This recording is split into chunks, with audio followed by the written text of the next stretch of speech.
and again, continue with mine. I ain't got no kids. I can really only speak from the other side of it. And anyone who knows me knows I'm a lawyer at heart. I studied law in school, so I'm always gonna take the. I'm always try to see all the sides of the argument.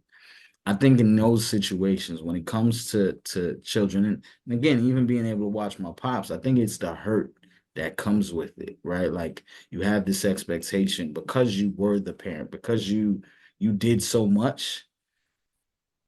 Sometimes the child doesn't see the things you sacrificed and things you did. So it's that goes into it, and that A lot of rejection these niggas hurts. ain't do shit.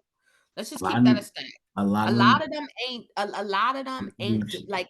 Let's just.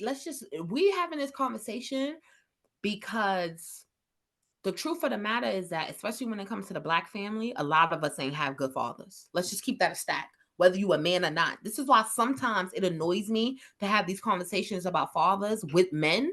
I'm not saying you, because I do feel like you're handling it well, and I do feel like you're being objective and honest. But a lot of men, they get in their feelings so much because they feel like an attack on black men as fathers is an attack on them. But let's be for real. A lot of y'all niggas' fathers wasn't shit either. So are we keeping it real or we not? We keeping it funky or we keeping it fake? So that's my thing. Like, y'all fathers wasn't shit either. We coming from the same creed.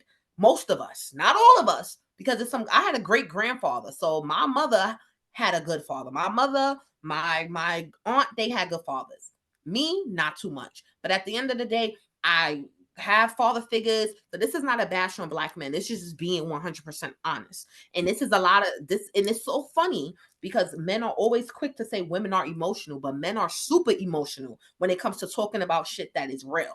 When it comes to addressing the behavior of men, they're super emotional about it. At the end of the day, logically, what's going on? A lot of these men, and we can talk about history, how welfare took the black man out the home. We can talk about all that shit because I know the history. But at the end of the day, a lot of y'all ain't have good fathers just like we did. So with that being said, my thing is, where do we go from here? Because essentially that's what it is. And you know where we go from here?